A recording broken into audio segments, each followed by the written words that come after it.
Thank you very much. Good afternoon, ladies and gentlemen. Today is March the 16th, and this is the Housing and Real Property Subcommittee. And unlike our full committee, this is the unfriendly subcommittee chair, Marvin Holmes, as opposed to the friendly sub-chair committee of Kumar Barve. Just kidding, just kidding. On our agenda today, we have several bills.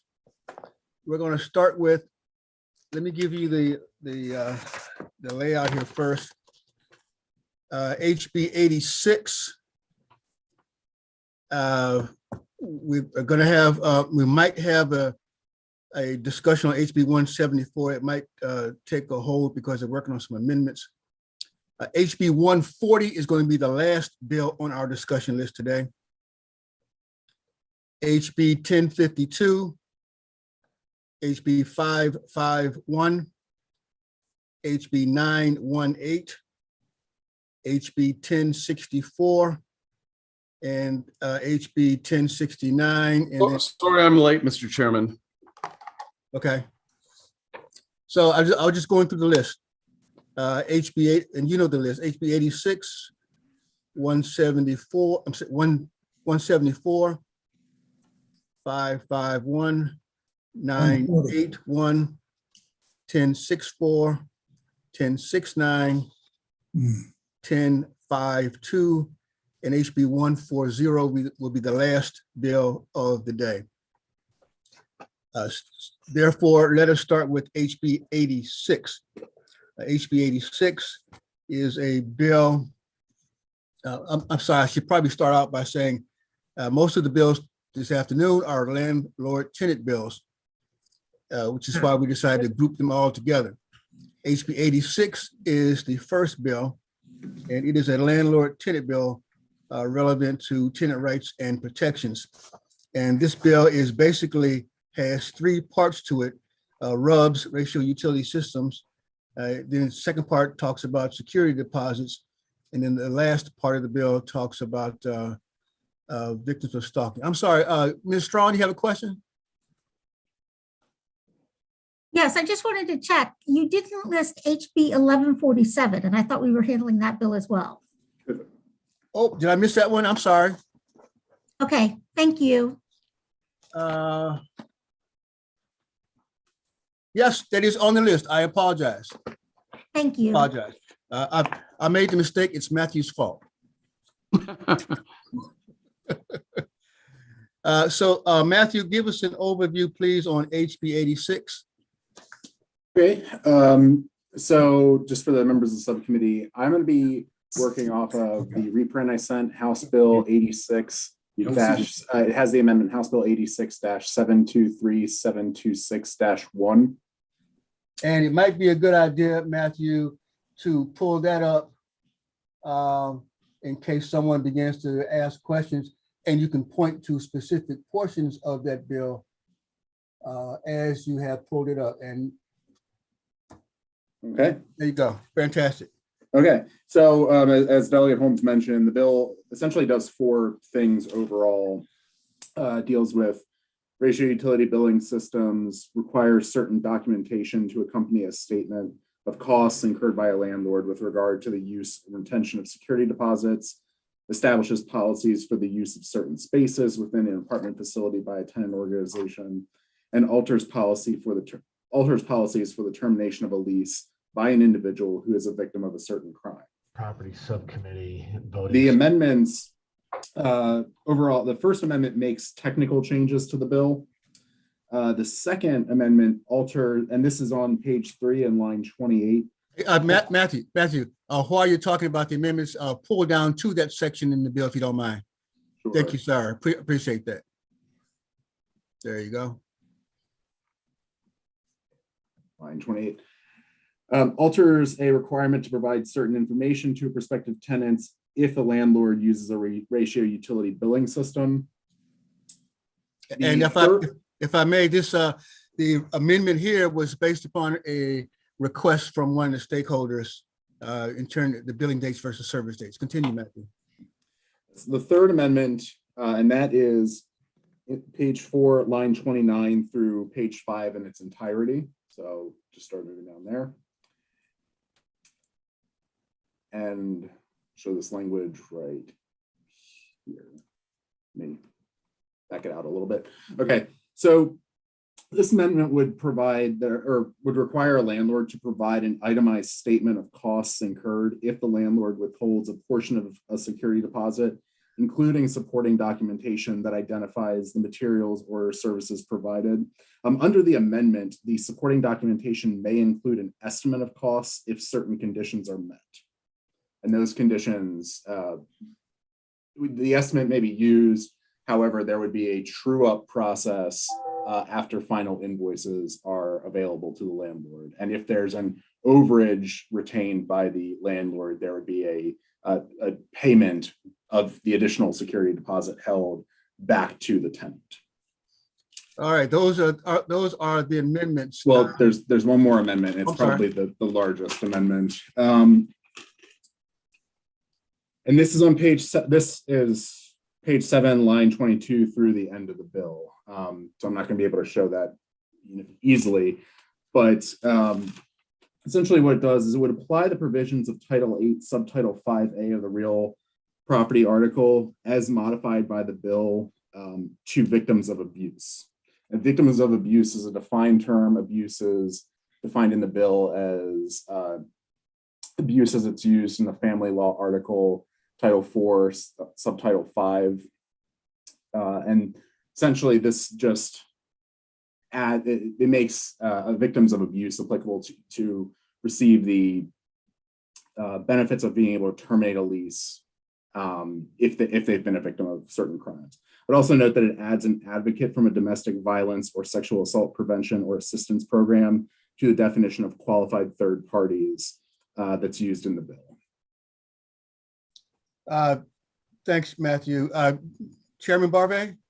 I think these amendments have broad support, do they not? Yes. That's my understanding. Yes, and there was everyone that testified on this bill tested in favor of the bill.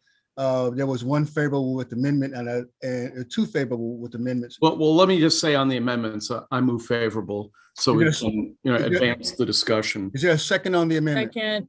All right, therefore there's been a motion and a second on the amendments. Any discussion on the amendments? I see Ms. Strawn, is your hand up? Karen? Karen? No? Okay. So there's a motion and a second on the amendments. All in favor of the amendment signify by saying aye. Aye. All opposed? The amendments carry. Mr. Greenfield. Yeah, I just wanted to make clear that we're specifically, we're a stakeholder, but we're not in support of all of these amendments, just for the record. And in particular, I did work with Delegate Stewart on the security deposit, which doesn't go far enough, but we're willing to work with it. But in particular, it appears the subcommittee is going to pass a bill on page 3, specifically page 3 of 15, lines 27 and 28, where you're going to have housing providers already in violation in Baltimore City. It doesn't go far enough, and I just want that to be reflected. Baltimore City in particular, we do not know when meter reading dates are, when service dates are, and due dates are. We just don't. And I understand it, and that's why the sponsor changed the wording from billing dates to service dates. And the service dates, the way that I think the sponsor of the bill is attempting to identify this is the dates of service to the unit, not necessarily when the bills are due, but the dates of service to the building. Correct, Mr. Chairman, except that it also includes meter reading dates. We don't know when Baltimore City Department of Public Works comes and checks meter reading dates. In fact, it's hard to do. It's hard for us to find that information out. So I just wanted, I understand where the committee is, and I know you've got a tight time frame, but just for the record, this bill doesn't address remaining concerns, which we'll seek to fix in the Senate. In Baltimore Senate. Thank you. Delegate Trassa. Yeah, sorry. Thank you, Mr. Chairman. I just wanted to make sure you said there was a true up. I think this was, I can't remember what page Matthew was showing us. And I'm not sure I understand your question. there was a true up if it costs less than the landlord thought it was gonna Yes. be, but This is relevant to the security deposit.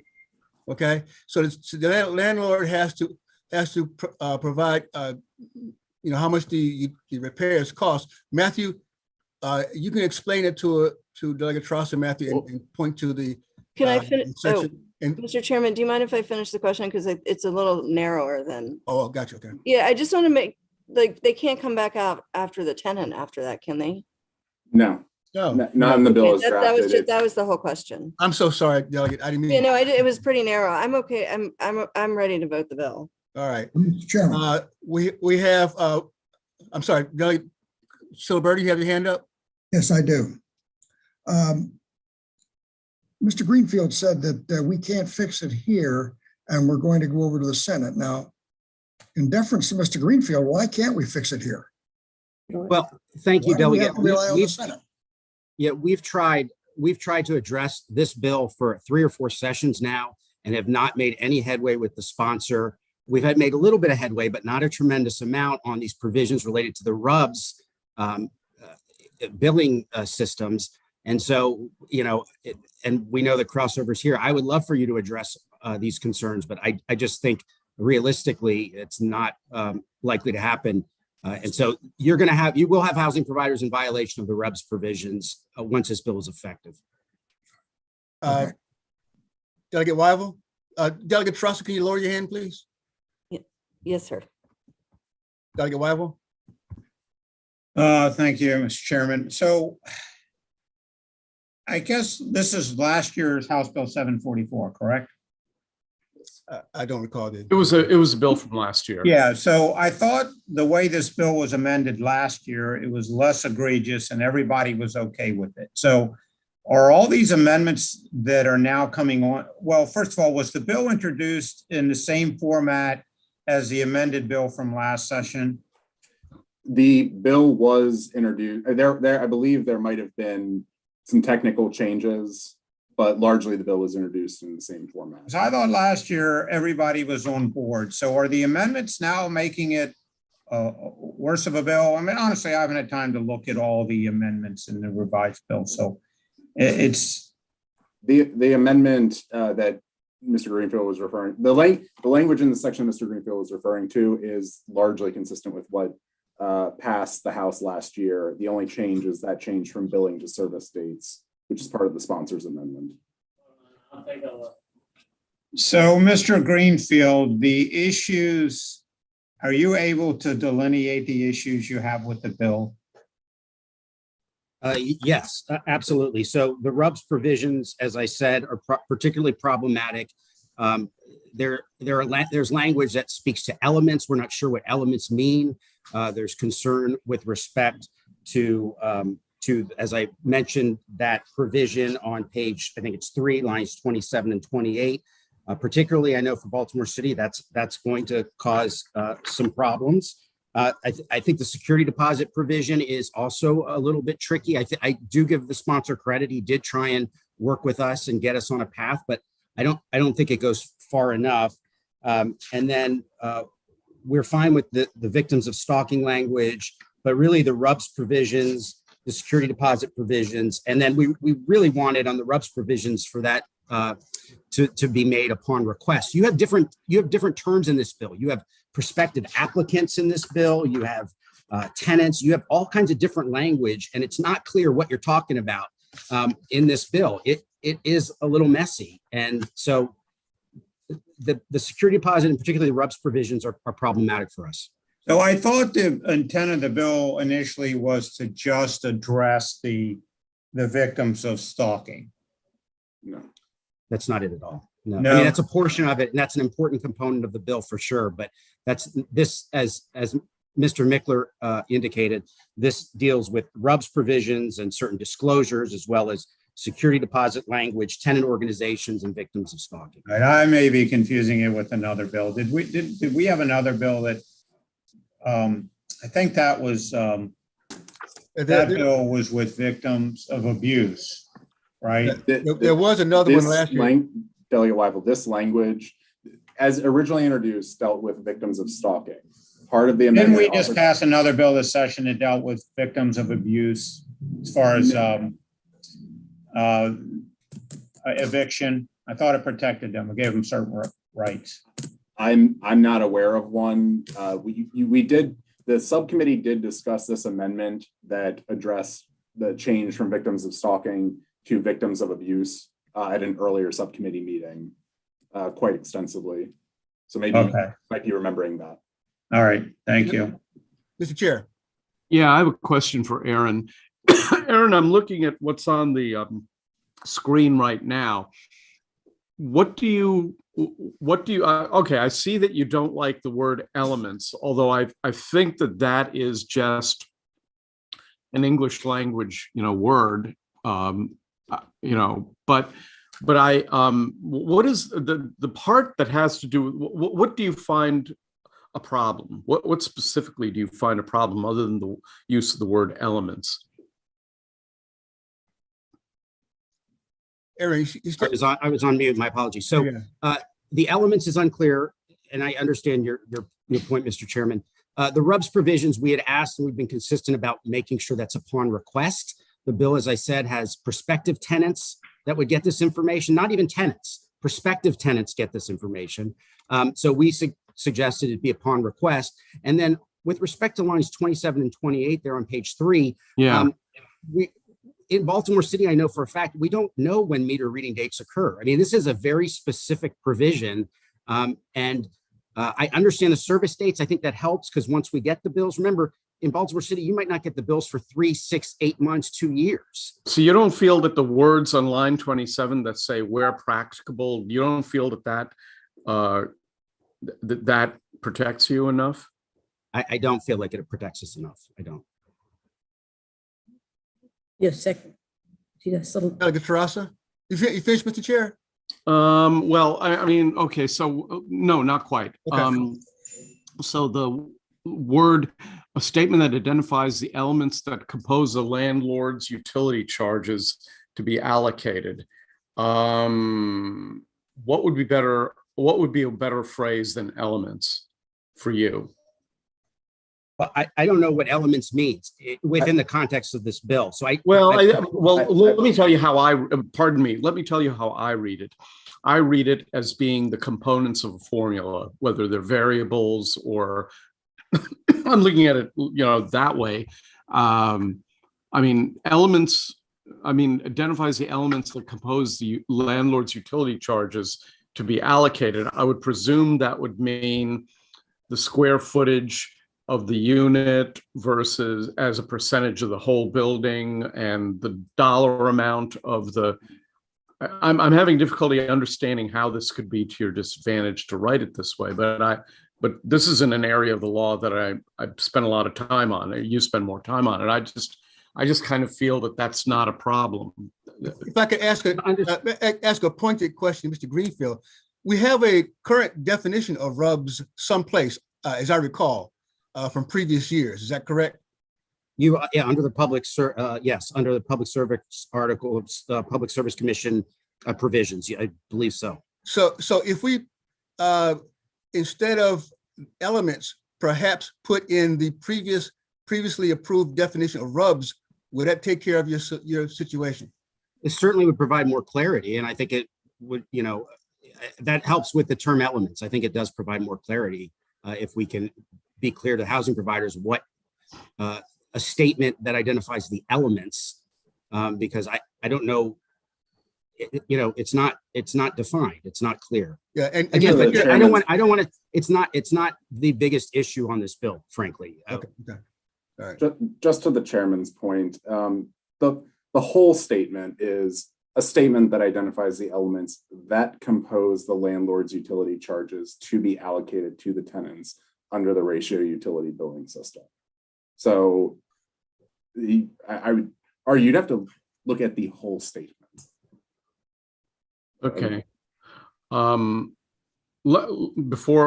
me, Jen, the whole thing where practicable, is there some other phrase, Aaron, that we could use that would make this right for you? Because it seems to me that if I'm a landlord I don't know when the Department of Public Works is going to do a meter reading, or I think that it could be a.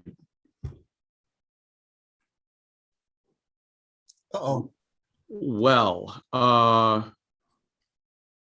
Maybe, Aaron, is there some of the wording that would make Yeah, it? I mean, I appreciate that we're practical. I think it becomes an issue of litigation in and of itself. I just do. And I think our members do as well. I think it's helpful, but it doesn't get us, who's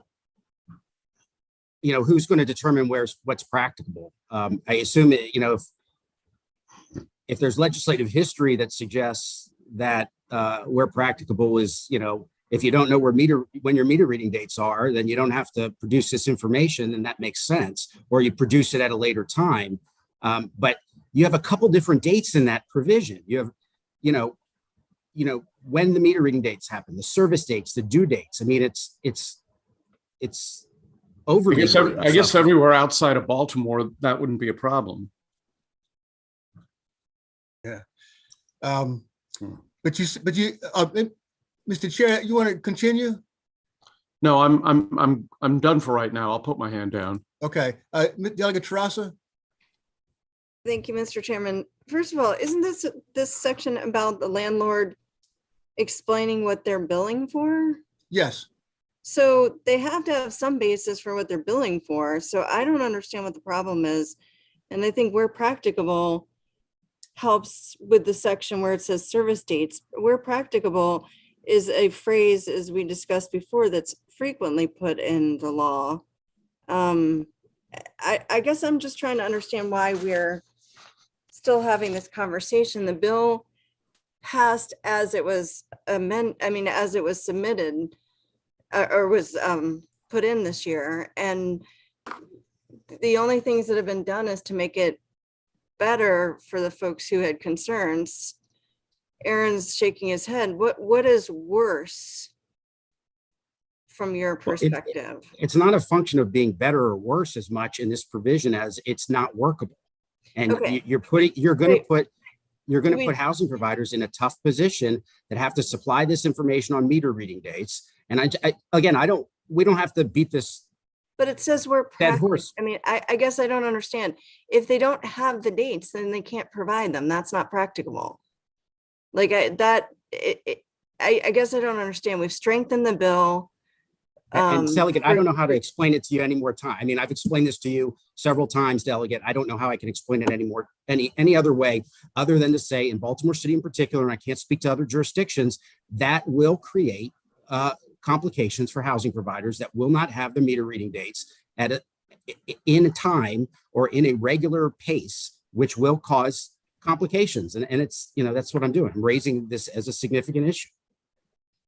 Okay. I'm sorry. I guess I'm just wondering if we can, after Delegate Weibel asked his question, I'd love to be able to move approval on the bill as amended if Mr. Chairman would take such a motion. Delegate Weibel? Are you finished, Delegate Terrassa? I didn't mean to cut you off. Yeah, thank you. Okay, Delegate Terrassa. I'm Delegate Weibel. Yes, thank you, Mr. Chairman. I was just going to suggest that we remove all the language in regards to all this and just make it a bill that protects victims of abuse, since it seems like we're all in agreement on that. If you really want to move this bill today. Chair Barve. You muted. I'm sorry. I was under the impression the bill was exactly as we passed it last year. I guess I was wrong, right? With the Well, amendments, it's not exactly as passed. Yeah. With the amendments, we made it better for the landlords. Like the only reason it changed was to make it better for the landlords. Can And we if they remove don't the want it- amendments and just pass what we did last year? I'm happy to do that. I don't think we have that before us, however. And Well, I mean,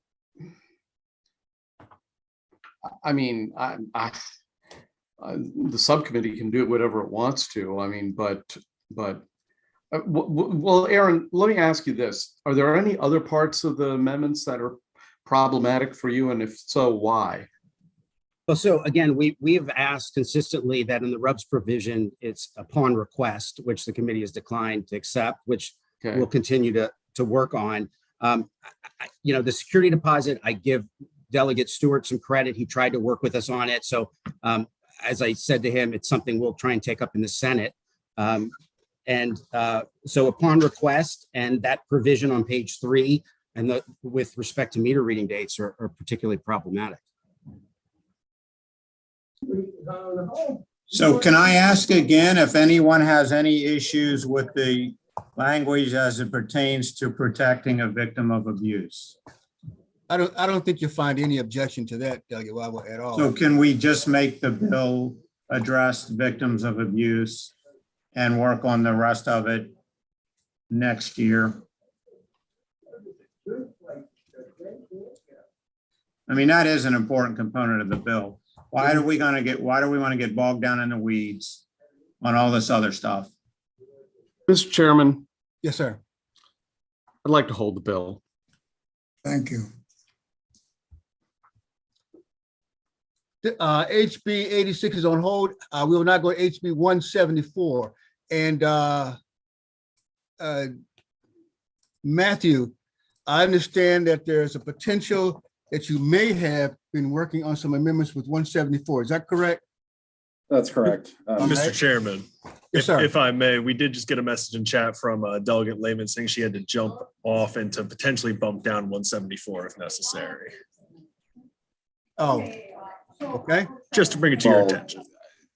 I did have some requests for amendments. Mr. Chairman, I just have to get in my car. I have to be able to get out of here, but I want to, listen and participate. I can wait a few minutes, or if you can go to the next bill, I can participate and someone else is driving, so I'll be safe. Okay. All right. So we'll hop down to another bill, Delegate Lehman, so you can. Okay. All right. We're Okay. on 174. HB 174 will be heard at a later point in our discussion here. Okay. So you're at 140. We'll now go to HB 551. HB 551. And HB 551 is a piece of legislation that Delegate Wells has been working on. And she has come up with several different amendments on this bill. And just give us an overview very briefly there, Matthew, on HB 551. And then we'll go to the amendments that Delegate Wells has been working on to get this bill in an agreed upon position. Matthew. So given the extent of the amendments, it probably doesn't make sense for me to present from the bill itself. I'll just refer to the amendments. They are, of course, it's being blocked now. HB. Well, that being the case, then Matthew, we can go right to Delegate Wells and what she is removing from the bill. Are you asking me, Mr. Yes. Chair? Yeah, Delegate Wells, go ahead. Okay, yes, yep, great. So we did a change to provide notice and share data. But basically the agreement that's been reached is that this will be a notice bill that will help individuals to have some more time to figure out what to do when they get more than a 4% increase more than a 4% increase in their rent. Sorry. So what it will do is it will give the landlords must provide 90-day notice. This is currently what is on the books for Montgomery County. So the 90 days means that technically tenants have 60 days to decide what to do, because they have to still provide 30-day notice if they do plan to move. So that's what this bill will now do. DFH. Yeah, so I guess my question there is, so the title of the bill is completely irrelevant. It actually does a disservice to the bill because it says rent increase restrictions. Yes, those are going to be an amendment to change the title of the bill. And that And we're would no include- longer requiring DHCD to collect any data, no data sent to DHCD as well. Okay, yeah, that would be my only comment, is just making sure that that title gets changed. Otherwise, it could Yes, be extraordinarily problematic in committee and extraordinarily problematic on the House floor with that title. absolutely. Right. And I saw Mr. Pickles, I had his hand up, but I think that the discussion that DFH just had addressed your question there, Mr. Pickles, and that DFH, Department of Housing and Community Development, has now been removed from this bill. Is that correct, Delegate Wells? That is correct. Mr. Chairman? Yeah, I was just going to say, the 90-day provision works in Montgomery County, and yeah, it's, oh, pardon me. Yeah, we definitely need to change the title of the bill. Pardon me, allergies. Okay. With that said, do we have an amendment for the new We title? do not have, No, we do not have a written amendment just yet, because the agreement that was reached was just reached moments ago. Well, we're going to be meeting a lot, aren't we? yes, we are. Yes, we are. This is, and this is for discussion, so that the next time you hear this, we can just rapidly move forward on it. Okay? Is it appropriate to just hold the bill for now and move on to the next thing? That is correct. Okay. All right. So that's, Thank you. that's HB. Can I just run back what the amendments were? It was notice a period of 90 days. DHCD is no longer has to report, and I feel like I'm missing a third element. Title change. Title change. Thank you. And Thank you. Matt, we're working on the title change language. So that's May I ask, is an amendment in drafting with the amendment? not office? yet, Okay, but there will be one very soon. I can give you a call after the meeting. Thank you. Yeah, we just moments ago came to these agreements, just moments ago. Okay, Delegate Wyville, I'm sorry, your hand is up.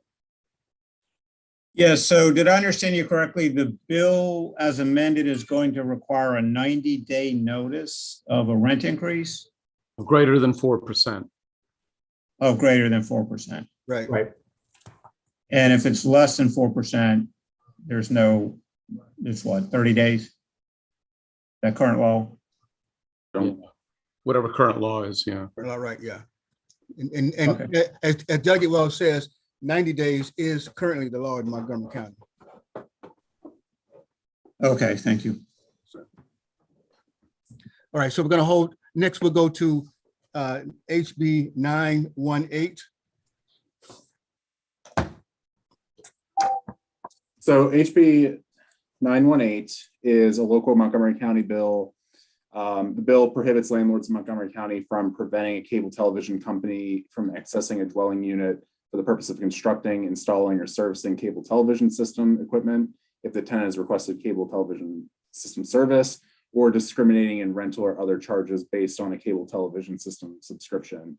It also authorizes a landlord to require certain compensation in exchange for allowing the installation of cable television system equipment on the property, along with indemnification for any damage that results.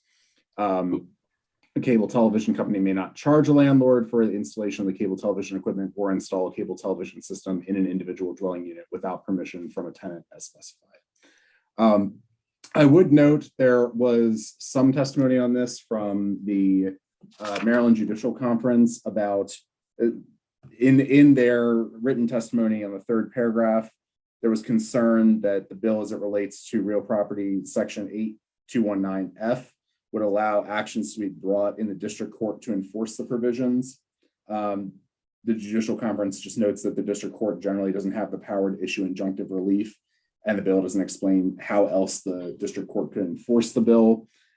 It would probably be considered a technical change just to make that, rather than district court, court of competent jurisdiction, if that was the will of the subcommittee. And if that adjustment were to be made, would we have, this is a Montgomery County only bill. Correct. Mr. Chairman, I spoke to the chair of the Montgomery County delegation, and he would expedite any amendments that he felt were non-substantive. Okay.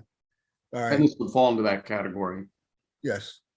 All right. So I'd like to, ladies and gentlemen, have a motion on the, I'm sorry, Mr. Greenfield. Yeah, I'm really sorry to keep talking here, but House Bill 918 is one that MMHA opposes pretty strenuously.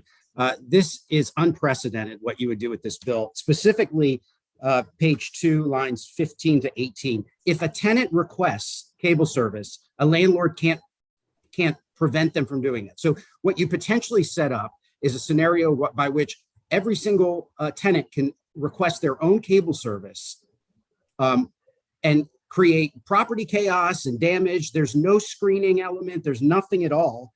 And then, we still have questions about what competitively neutral and non-discriminatory means, as well as layer it up with, the FCC just recently issued guidance on February 15th. And we just think it's not appropriate, frankly, for one county and one state to legislate this when this is really under the purview of the FCC. But in particular, that provision on page 2, lines 15 to 18 would really potentially cause property damage without a landlord knowing about it. Okay. All right, Mr. Chair, I'd like to hold this bill too, Mr. Chair. I'm sorry, what's that, Marvin? Yeah, I'd like to hold this one as well. Okay. Yeah. Hey, Trish, could you put some water in this pot? Yeah, I thought it was going to be a lot cleaner than this. I apologize, ladies and gentlemen. I thought it was going to be a lot cleaner than this as well. Let's now, ladies and gentlemen, I'm sorry, Delegate Wells on Wyville. Yeah, is the Maryland Judiciary still opposed to that bill?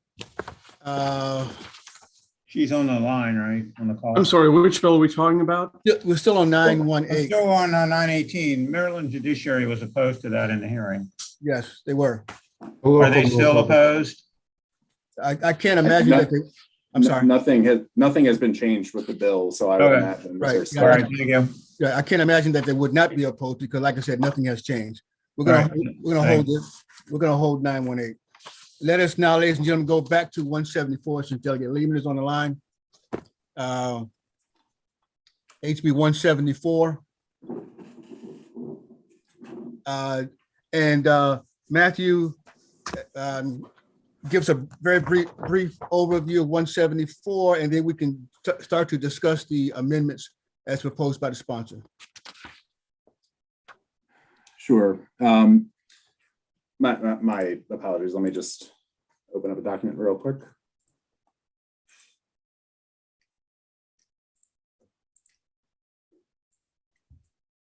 So HB 174 would require a landlord or landlord's agent to submit documents to the district court that demonstrate compliance with local law and state statute regarding licensure and registration as an affected property, respectively.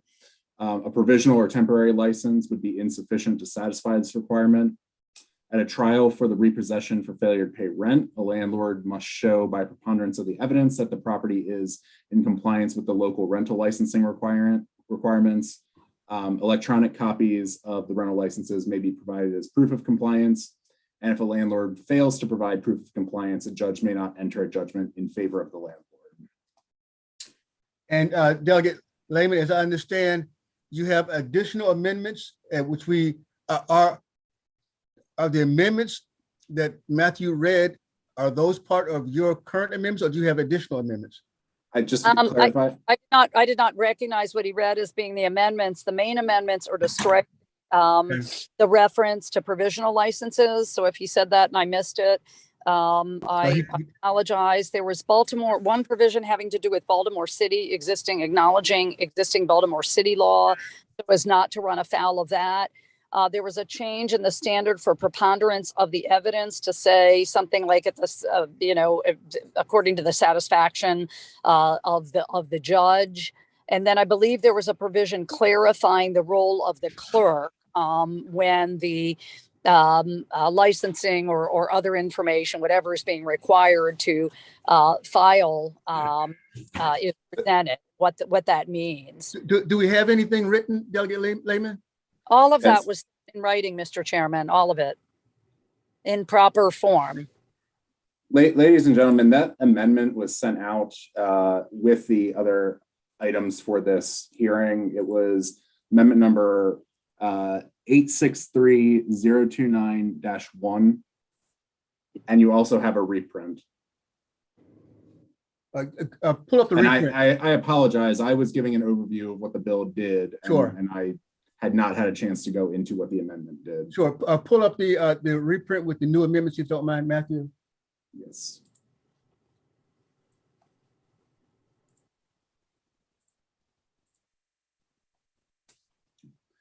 And from my quick, from what I was listening to when Belly Lehman was speaking, I believe that was the extent of the amendments. I'll just run through what I have here. The First Amendment would be technical. The Second Amendment would require, at the time of filing, a landlord or a landlord's duly authorized agent to plead and demonstrate the rental property is licensed in compliance with or exempt from local rental licensing requirements.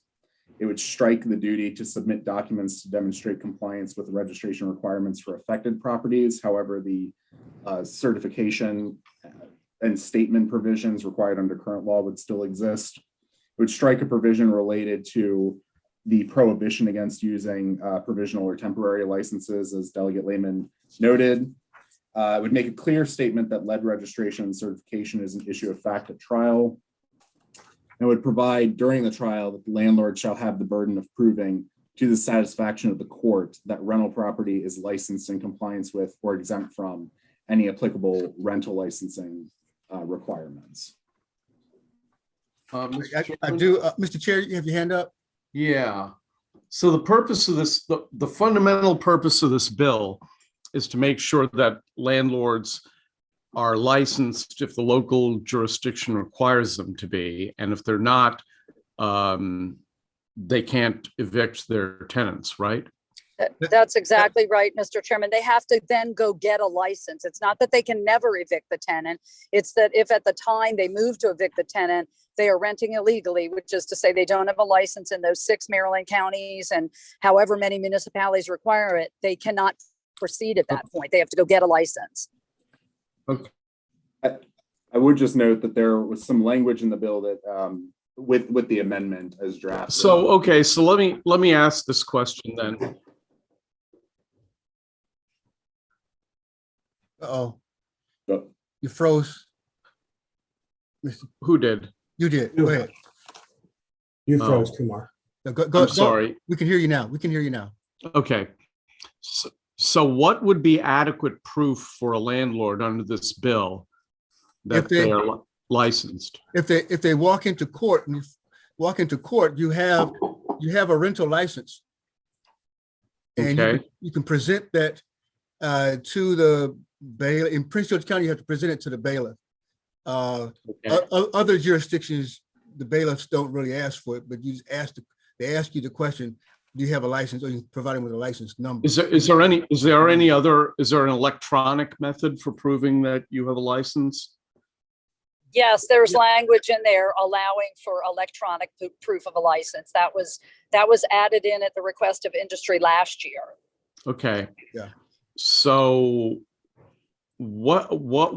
so I guess my only possible concern with a bill like this will be if we end up creating a process where where it's difficult for a legitimate landlord to prove that they have a license, because then that'll become a trial, and that's sort of not what the process is supposed to be.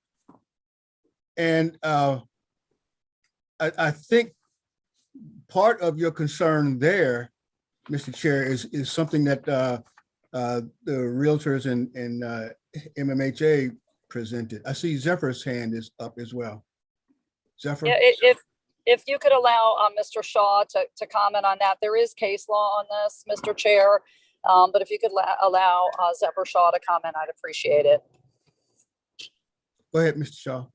Thank you. I just want to clarify that, well, the point is at trial for this to be presented to the judge to weigh. I want to point out this already happens. And the bill 174 is a clarification of the case law that already exists from 2011. And that's where the court had said in the Baranowski case that the landlord does have to plead and demonstrate this information about their licensing in order to have a valid claim. The difference with this bill from the Court of Appeals case is just to say how this should happen in practice in each case, rather than put the burden on tenants to present a document which every landlord in these jurisdictions should already have. That burden would be on the landlord to provide it. What we do see is when landlords do have some challenge, whatever it is, to present that evidence, courts allow them more often than not to come back with some information from their local housing agency. It can be electronic already, even without this bill stating that. So it's unclear to me what type of challenge would be so burdensome to landlords that they could not accomplish what they already do in under the existing Court of Appeals case law.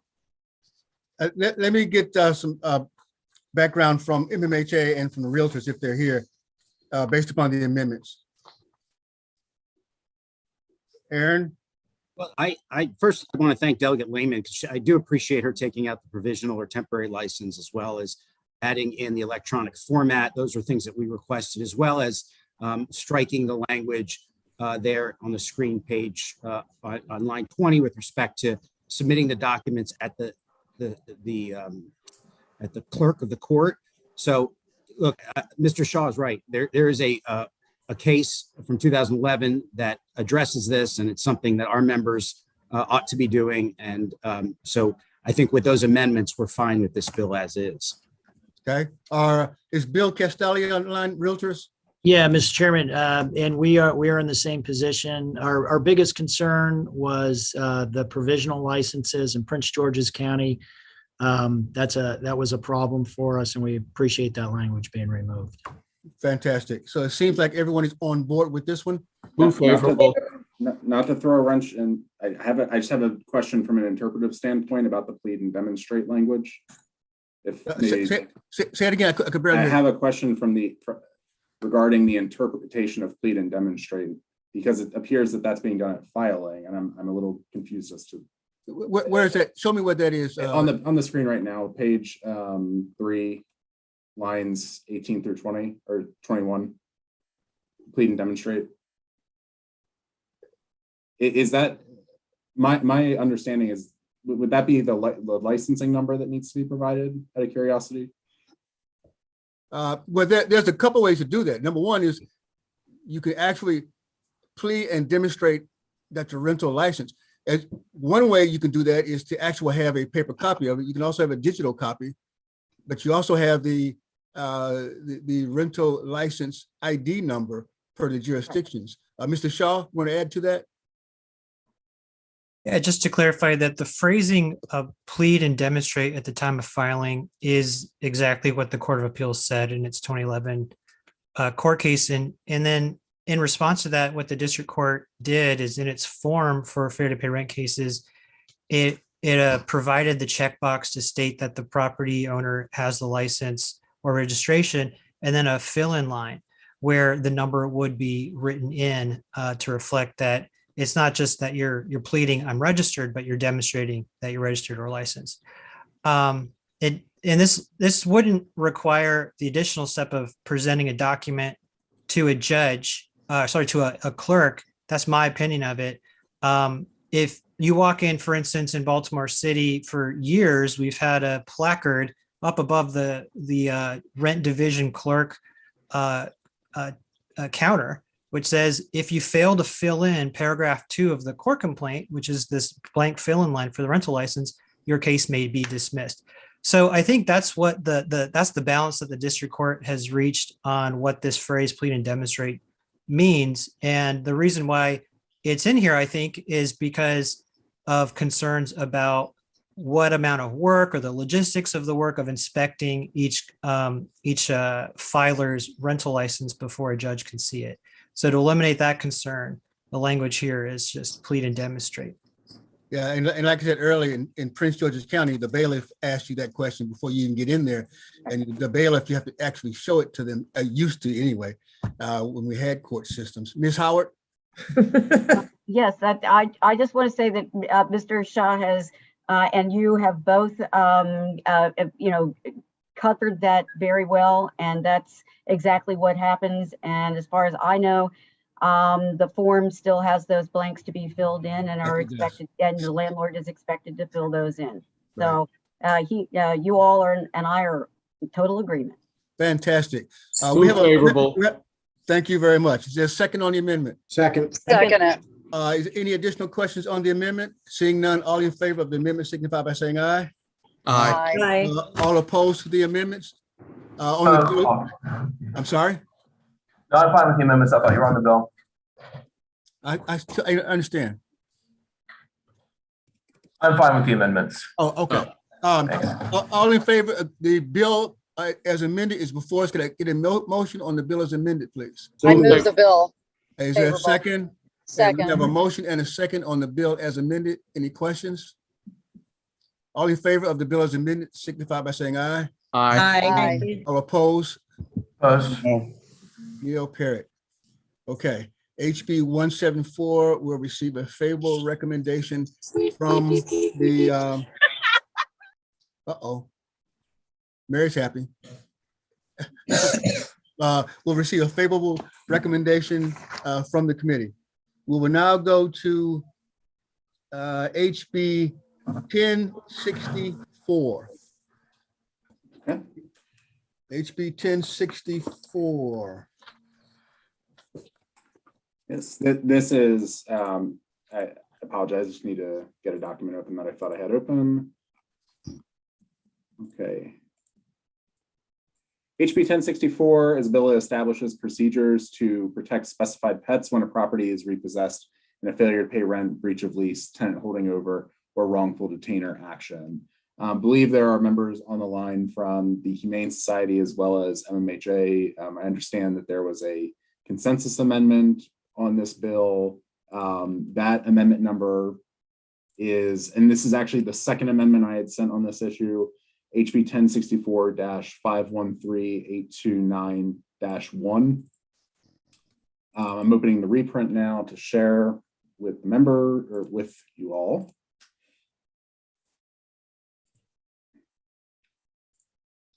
And so the amendment would, amendment number one, if you're looking at just the amendment document is technical. Amendment number two would specify that specifies that certain duties of a landlord begin as of, I believe it was October 1, 2022. They also specify the duties of a landlord and the Maryland judiciary with regard to dissemination of a certain fact sheet produced by the Maryland Department of Agriculture under the bill, and make technical corrections to the bill as introduced. And is that it, Matthew? Yep, that's what I have. I'm happy to answer questions. All right. I'd like to, first off, let me get a motion on the amendments, please. Move favorable. Is there a second on the amendments? Second. Any questions on the amendments? Mr. Shaw, I see you have your hand up. Is that from a previous discussion? Perhaps? No, sir, I apologize. Okay. All in favor of the amendment signify by saying aye. Aye. All opposed, no. On the bill as amended, do I have a motion? Move favorable. Is there a second on the bill as amended? Second. Is there any discussion on the bill as amended? Hearing none, all in favor of HB 1064 as amended signify by saying aye. Aye. All opposed? The realtors are still opposed to the bill, right? Bill Castelli. Bill? You're muted, Bill. Sorry about that. So the amendments do improve the bill. Our folks, I think, do still have some concerns about, what happens if you're there and you're waiting around to figure out whether you can find a place for an animal to, for an animal shelter or someone to drop by and pick the animal up. So you'd say you're still opposed, even though it's better? So our committee didn't have a opportunity yet to review the changes. So our official position is still opposed. So what would your members do with the animals now? I'm not sure, that, I'm not sure what they do with it now. I mean, we're doing mostly with single family properties. One of the concerns that was expressed at the committee was, just a concern about, if you have, for example, in Prince George's County, you might be hiring, especially with a single family home, a crew of 15 to come up and maybe deal with the property. So if you've got someone, a crew waiting, sitting around for an animal, I don't know. The bill basically tells the tenant where his animal was taken, right? I mean, that's so it gives them an opportunity to recover them. Right. Correct. But also note the bill also requires the sheriff, constable, or other official who's executing these actions to contact an animal shelter or animal rescue organization that would take custody of the pet. And the sheriff is in charge of the eviction process. And as Bill indicated, in most cases, a company is hired and the number of persons for a particular eviction is based upon the size of the unit. And the sheriff shows up to make sure that the company that you have hired for the eviction has the appropriate number of people. And based upon this bill, then the hired company would identify where the animal is taken. Yeah, so agreed. My question was, what do they do with them now? And I think you said you really don't know. To tell you the truth, I've been in this business for a very, very long time, and I manage only individual units as indicated, as described by Bill Castelli. And I've never had this problem before, to be honest with you. And I've been doing it, like I said, probably longer than some folks on this line as well as have been alive. You've never had an issue with pets? I've never had an issue, no. So we have an amendment before us and we have a second on the amendment. All in favor of the amendment signify by saying aye. Aye. All opposed of the amendment? The bill as amended is before us. We have a motion to approve the bill as amended. So moved. Is there a second? Second. All in favor of the bill as amended signify by saying aye. Aye. Aye. Aye. All opposed? Thank you very much, ladies and gentlemen. We will now go to, where is my list? HB 1052. HB 1052 is a bill that was discussed in the subcommittee. And this bill is based upon a tragic accident that took place where a couple of our first responders were tragically killed. And this bill has been amended. Matthew, if you would do us a favor, please, and pull up the amendments for the amended bill for HB 1052. And I just closed my screen. Why the heck did I do that? The amendment, if we're looking for the amendment number, is 513624-1. So the amendments, I'll just start by saying they largely strike the contents of the bill as drafted. In the new bill, they would limit the application of the bill to any building that's using fuel gas piping systems that are not subject to Title 49, Part 192 of the Code of Federal Regulations. These federal regulations primarily deal with pipeline facilities, which generally appear to be facilities that are used in the transportation of gases, not the home systems that are the focus or the emphasis of this bill. The bill would also, as amended, would prohibit the use of non-arc resistant jacketed corrugated stainless steel tubing in new construction of customer-owned natural gas or liquefied propane piping systems in a building, a system in a renovated property if the renovation affects greater than 50% of the total square footage of the property, or a system that requires the addition of a new gas line to the gas piping system. And that is effectively what the bill would do at this point. It's For, just a prohibition. For this discussion, let us get a favorable motion on the amendments, please. So moved. Just second on the amendments. Second. Any discussion on the amendments on HB 1052 from the subcommittee or the stakeholders? I'm sorry, Mr. Wyville. Yeah, so what's the position of the Mid-Atlantic Pipe Trades and Baltimore DC Building Trades on the amendments? Are they in favor of those? Mid-Atlantic. I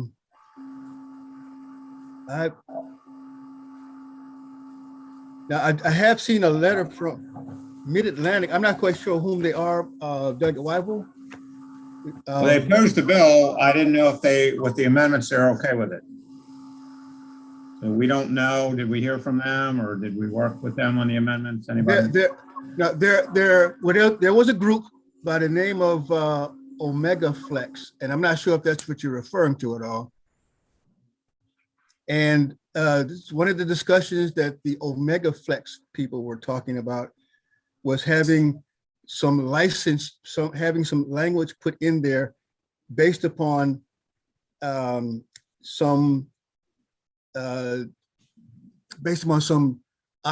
ICC permitting requirements. No, I don't know who that group is. The Mid-Atlantic Pipe Trades and the Baltimore DC Building Trades both came out in opposition to the bill. If you'd like, I just pulled up their opposition testimony. I could share my screen with their testimony if you'd like. Please do.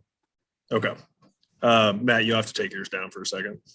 I was just going to say that with regard to at least the second portion of the testimony submitted by the Mid-Atlantic Pipe Trades Association, it says the legislation is too broad and refers to gas systems without being specified or specific to what type of gas needs to be regulated. I will note that the bill now specifies natural gas and liquefied propane piping systems. So those specific requirements have been met, yes. So they were addressed. Okay. Yes. All right. I just didn't have that in front of me. Delegate Healy? You're muted. You're on mute. You're on mute. Here, thank you. The space bar didn't work. I just wanted to ask similar question because it mentions the WSSC in our area being experts on this, and if they worked with the building trades people, that if the amendments deal with their issues, that was my same question. With WSSC? Yeah, the pipe trades people in their opposition letter said that WSSC plumbing and gas regulations have approved various fuel gas piping materials as safe for use in residential and commercial construction. These organizations are experts in the field and their experience helps keep the public safe. So I guess that's what the part I read. I just wanted to see if their concerns had been addressed in the amendments. Mr. Gregory? Are they here in the room? Anybody representing them? No. I did, Delegate Holmes, I did want to go back. Jamie Gregory with Calfee, Halter, and Griswold. I represent Omega Flex, which is a manufacturer of the corrugated stainless steel tubing. And we did, Mr. Holmes, I don't know if you saw it on your email, I did meet with Fire Marshal Garassi and the two fire chiefs, and we did come up with some language. The change that Omega Flex wanted was to just articulate that it's listed arc resistant jacket stainless steel, because there is a stipulation in there. What he explained, we explained to the fire marshal is the way the bill is written now, it doesn't really exclude the product that they're trying to exclude. By adding the language listed, you're pulling in the CSA and other listing qualifications that are used.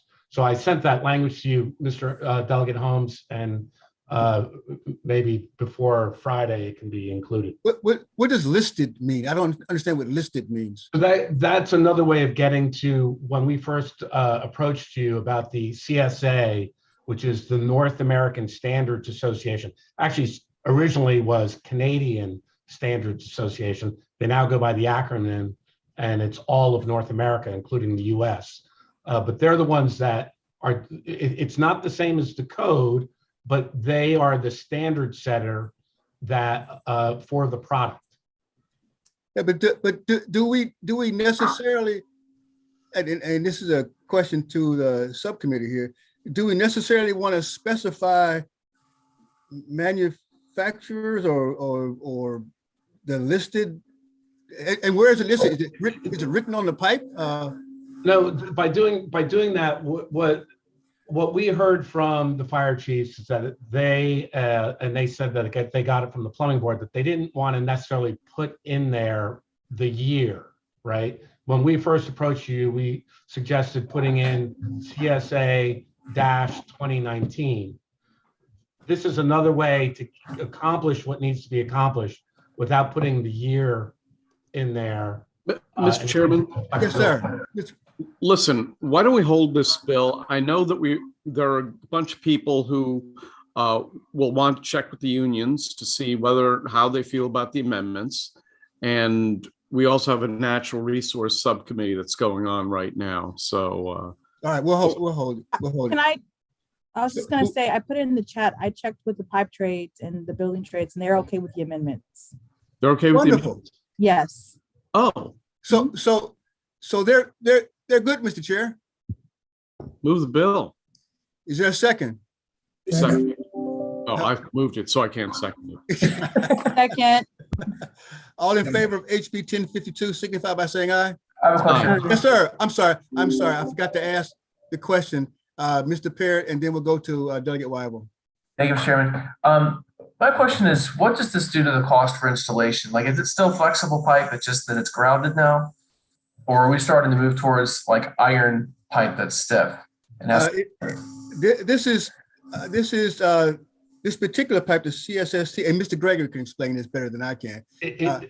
You are not going to a more expensive product. It Right. just has to do with the steel jacketing around it. So no, you're not necessarily going to iron pipe. It's still flexible, braided steel. Can a layman see if they have it grounded or not? Like, is it the yellow kind? This is blue, or is it still yellow? It just has words on it that are different. Yeah, that's primarily it. Mr. Gregory? No, Mr. Parrott, you're hitting upon the exact point that it really goes down to the bonding and the grounding of the pipe, and it really not the jacketing of it. But that's a more technical issue. But that you are sort of getting to one of the primary points here of why we're requesting the listed language being added. Delegate Weibel? Yeah, so that was my question, Mr. Gregory. The listing amendment that you asked for hasn't been added to this bill, but we're moving it. Is that correct? Correct. So Correct. we I can't hope- put his amendment on real quick and move the bill with that language? Seemed like a simple fix. I'm not so sure it's that simple, quite frankly. No, it isn't. I'm explaining it probably simpler than it is, Mr. Weibel, because you have to, we suggested inserting a B and moving the current B down to C. Can we get an answer to this like quickly? Yes, we can. Within we can have an answer to this in full committee, Mr. Chair. Yes. We can amend it in committee. So you want to move the bill as is and amend it in full committee with your language? That was my intention. Yes, sir. Yeah, Okay. sorry, I kind of messed it up. Sorry, Mr. Holmes. That's okay. So we have a motion and a second on HB. I'm sorry, did we do the amendments already? I kind of lost track. You did the amendments. Okay, so let's get a motion and a second on the bill as amended, please. So moved. And is there a So moved. second? Thank you very much. Second. Any additional discussions on HB 1052? Seeing none, all in favor of HB 1052 as amended, signify by saying aye. Aye. All opposed? Fantastic. HB 1052 as amended has been passed. Let us now, where's my list? Let us now go to, are we at the end here? That's I hard to believe you believe. have Oh, at least HB 1147. HB, that's right, HB 1147. HB 1147. Thank you, Matthew, for keeping me on. Mr. track. Chairman, if I can just make another quick comment that we do have 2 members in here that need to be on another subcommittee call right now as well. Right now? Okay, Yep. I think then that I need to close it up. Okay. All right. I'm sorry, ladies and gentlemen. We will meet all right. again. We will meet again tomorrow. All right. Thank you, ladies and gentlemen. Bye-bye.